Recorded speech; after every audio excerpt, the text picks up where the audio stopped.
পৃথিবীতে এমন কিছু শহর আছে যেগুলোকে দেখলে মনে হয় এটা কি সত্যি দেখছি। আজ আমরা যাব তেমনই এক শহরে। এই শহরের নাম আশগাবাদ, তুর্কমেনিস্তানের রাজধানী। নিও ক্লাসিক্যাল স্থাপত্যে তৈরি সাদা সুউচ্চ ভবনগুলো এমন এক নিখুঁত দৃশ্যগত সামঞ্জস্য তৈরি করেছে যা দেখে মনে হয় এটা কোনো শহর নয়, এটা যেন মরুভূমির মাঝে রাখা এক বিশাল শিল্পকর্ম। শত শত বিলাসবহুল ভবন সাদা মার্বেলে মোড়া। রোদের আলো পড়লে সেগুলো এমনভাবে ঝিলমিল করে কখনো কখনো চোখ ধাঁধিয়ে যায়। এই কারণেই আশগাবাদ পেয়েছে এক অনন্য স্বীকৃতি। 2013 সালের 23 March Guinness book of world records আশগাবাদকে ঘোষণা করে বিশ্বের সবচেয়ে বেশি সাদা মার্বেল ভবন থাকা শহর হিসাবে। সংখ্যাটা শুনলে অবাক হবেন, 543টি ভবন। এই ভবনগুলোতে ব্যবহার হয়েছে কমপক্ষে 4.5 মিলিয়ন ঘনমিটার সাদা মার্বেল। এই মার্বেল এসেছে ইতালি ও তুরস্ক থেকে, কারণ তুর্কমেনিস্তানে নিজস্ব মার্বেল খনি নেই। তেল ও প্রাকৃতিক গ্যাসে সমৃদ্ধ তুর্কমেনিস্তানের এই বিপুল পরিমাণ মার্বেল কিনতে কোনো সমস্যা হয়নি। আশগাবাদ তুর্কমেনিস্তানের রাজধানী এবং একই সঙ্গে দেশের সবচেয়ে বড় শহর। এর অবস্থান মধ্য এশিয়ায়, একদিকে বিস্তীর্ণ কারাকুম মরুভূমি, অন্যদিকে কোপেত দাগ পর্বতমালা, আর খুব কাছেই রয়েছে ইরান সীমান্ত। এই শহরের নাম এসেছে ফার্সি ভাষা থেকে। আশক মানে ভালোবাসা, আবাদ মানে নগর, অর্থাৎ আশগাবাদ ভালোবাসার শহর। কিন্তু এই ভালোবাসার শহর কেন এত রহস্যময়? 1918 সালে সোভিয়েত আমলে রাশিয়ান সৈন্যরা এখানে একটি ছোট বসতি গড়ে তোলে। উদ্দেশ্য ছিল ব্রিটিশ প্রভাব থেকে পারস্য সীমান্ত রক্ষা করা। ধীরে ধীরে একটি সামরিক ঘাঁটি রূপ নেয় একটি শহরে, হয়ে ওঠে আজকের আশগাবাদ। 1991 সালে তুর্কমেনিস্তান সোভিয়েত ইউনিয়ন থেকে স্বাধীন হওয়ার পর শহরকে রূপ দেওয়া হয় শক্তি এবং স্থায়িত্বের প্রতীক হিসেবে। আজকের আশগাবাদ মরুভূমির বুকেও দৃঢ়তার ও জাতীয় গর্বের এক প্রতীক। আজ এই শহরে বাস করে প্রায় 10 লাখ মানুষ, যাদের বেশিরভাগই মুসলমান। আশগাবাদে প্রথম যে জিনিসটি চোখে পড়ে তা কোনো ভবন নয়, তা মানুষের অনুপস্থিতি। বিশাল বুলেভার্ড, প্রশস্ত ফুটপাত, ঝকঝকে স্কোয়ার সব আছে, অথচ কোথাও ভিড় নেই।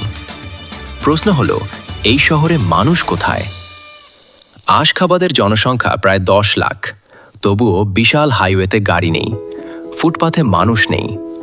দৈত্যাকার ভবনে আলো জ্বলে, কিন্তু জানলার ভেতরে জীবন নেই। অনেক অ্যাপার্টমেন্ট বানানো হয়েছে শুধু সরকারি ইমেজের জন্য। তুর্কমেনিস্তানকে বুঝতে হলে আগে বুঝতে হবে এটি শুধু একটি দেশ নয়, এটি একটি নিয়ন্ত্রিত বাস্তবতা। সোভিয়েত ইউনিয়নের কাছ থেকে স্বাধীনতার পর থেকেই তুর্কমেনিস্তানের রাষ্ট্র ক্ষমতা কেন্দ্রীভূত হয়েছে অল্প কিছু হাতে। এখানে স্থিতিশীলতা আর শৃঙ্খলাকে স্বাধীনতার চেয়েও বেশি মূল্য দেওয়া হয়। এর ফলে দেশটি পরিণত হয়েছে পৃথিবীর সবচেয়ে কঠোর রাষ্ট্রগুলোর একটিতে। এখানে বিদেশি ভ্রমণ মানেই স্বাধীন ঘোরাফেরা নয়। প্রয়োজন হয় সরকার অনুমোদিত গাইড, সুনির্ধারিত রুট, নির্দিষ্ট হোটেল বুকিংয়ের কাগজপত্র, যেন কোনো অপ্রত্যাশিত দৃশ্য রাষ্ট্রের বাইরে না যায়। এই নিয়ন্ত্রণ সবচেয়ে স্পষ্ট রাজধানী আশগাবাদে, যেখানে শহরে প্রবেশ করা গাড়ির রং পর্যন্ত রাষ্ট্র নির্ধারণ করে দেয়। শুধু সাদা বা রূপালী গাড়িই চলতে পারে, কালো বা গাঢ় রঙের গাড়ি নিষিদ্ধ। কারণ বলা হয় সাদা রং পবিত্র, সৌভাগ্যের প্রতীক। আর বাস্তব কারণ, সাদা রং তাপ কম শোষণ করে, মরুভূমির গরমে এটা কার্যকর। দিনের বেলা আশগাবাদের রাস্তায় তাকালে দেখা যায় শুধু সাদা আলো, রূপালী ঝিলিক। অনেকে শহরে ঢোকার আগে গাড়ি ধুয়ে নেয়, নোংরা গাড়ি নিয়ে ঢুকলে জরিমানা। আশগাবাদ সম্ভবত পৃথিবীর সবচেয়ে পরিষ্কার রাজধানীগুলোর একটি। রাস্তাঘাট প্রতিদিন পরিষ্কার হয়, ঘাস কাটা হয় নিয়মিত, ধুলা পড়লেই মার্বেল ধোয়া হয়।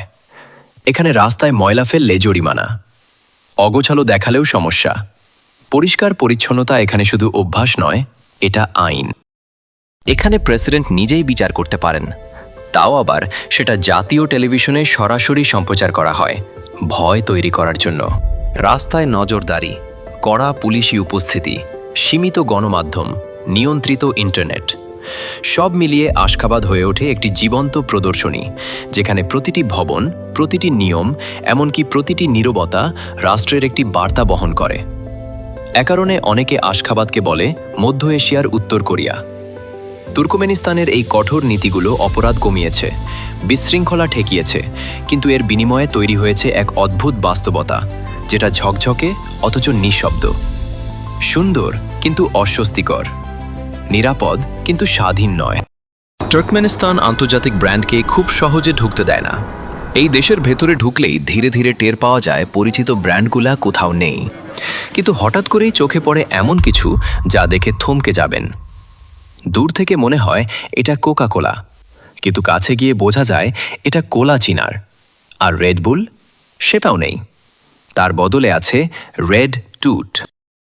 আশখাবাদ শহর শুধু ৫৪৩টিরও বেশি সাদা মার্বেলের ভবন দিয়ে গিনেস ওয়ার্ল্ড রেকর্ড গড়ে থেমে যায়নি, সে নিজেকে লিখে রেখেছে গিনেসের পাতায়। একই শহরে অবস্থিত আলেম কালচারাল অ্যান্ড এন্টারটেইনমেন্ট সেন্টারে রয়েছে বিশ্বের সবচেয়ে বড় ইনডোর ফেরিস হুইলের গিনেস ওয়ার্ল্ড রেকর্ড, একটি সম্পূর্ণ বদ্ধ বিশাল চাকা যার প্রতিটি ঘূর্ণনেই জন্ম নেয় বিস্ময়।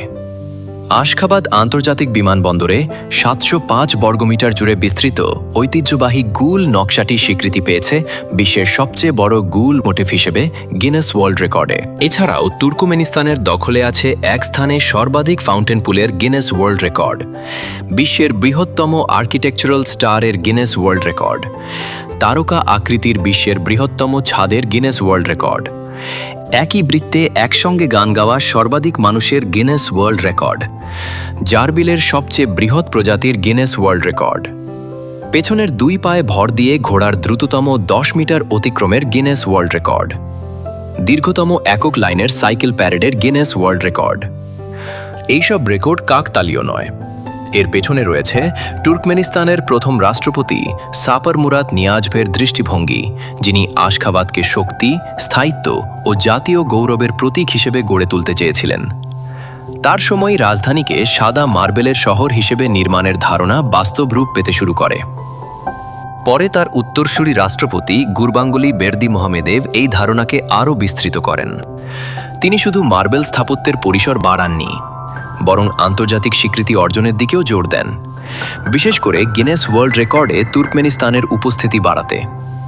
ফলে সাদা মার্বেলে মোড়া আশখাবাদ শুধু স্থাপত্যের এক প্রকল্প হয়ে থাকেনি, বরং 2 রাষ্ট্রপতির দীর্ঘমেয়াদী পরিকল্পনা ও রাষ্ট্রীয় পরিচয় নির্মাণের প্রতীক হয়ে উঠেছে। তুর্কমেনিস্তানের জাতীয় পরিচয়ের সঙ্গে আখাল থেকে ঘোড়ার সম্পর্ক গভীর। এটি বিশ্বের অন্যতম বিরল ও মহিমান্বিত ঘোড়া প্রজাতি। এর সূক্ষ্ম ধাতব ঝলমলে চামড়া এবং পাতলা শক্তপোক্ত গঠন একে অন্যান্য ঘোড়ার থেকে আলাদা করে। এটি শুধু ঘোড়া নয়, এটি দেশের ইতিহাস, সংস্কৃতি এবং জাতিসত্তার প্রতীক। প্রাচীনকাল থেকেই তুর্কমেনরা আখাল থেকে ঘোড়াকে শক্তি, গর্ব এবং স্বাধীনতার প্রতীক হিসেবে মান্য করে এসেছে। বিভিন্ন উৎসব, ঘোড়দৌড় এবং সরকারি অনুষ্ঠানে আখাল থেকে ঘোড়া দেশের গৌরব এবং ঐতিহ্য তুলে ধরে। মধ্য এশিয়ার বিস্তীর্ণ প্রান্তরে যেখানে বহু দেশ এখনও ঘোড়ার মাংসকে খাদ্য হিসেবে গ্রহণ করে, সেখানে তুর্কমেনিস্তান এক রহস্যময় ব্যতিক্রম। এখানে ঘোড়া কোনো খাবার নয়, এটি গর্ব, শক্তি আর আত্মার প্রতীক। বিশেষ করে আখাল থেকে ঘোড়া তুর্কমেন জাতিসত্তার অবিচ্ছেদ্য অংশ, যাকে স্পর্শ করা হয় সম্মানে, ছুরি দিয়ে নয়। তাই চারপাশের দেশগুলোর ভিন্ন রীতির মাঝেও তুর্কমেনিস্তানে এই ভূমিতে ঘোড়া খাওয়া হয় না, ঘোড়াকে সম্মান করা হয়। সব মিলিয়ে আশখাবাদ এমন এক শহর যাকে শুধু চোখ দিয়ে দেখা যায়, কিন্তু পুরোপুরি বোঝা যায় না। এটা একদিকে সাদা মার্বেলের নিখুঁত সৌন্দর্য, গিনেস রেকর্ডে মোড়া গর্ব, আলোর ঝলমলে এক স্বপ্ননগরী। আবার অন্যদিকে এটা নীরবতা, নিয়ন্ত্রণ আর মানুষের অনুপস্থিতির এক অদ্ভুত বাস্তবতা।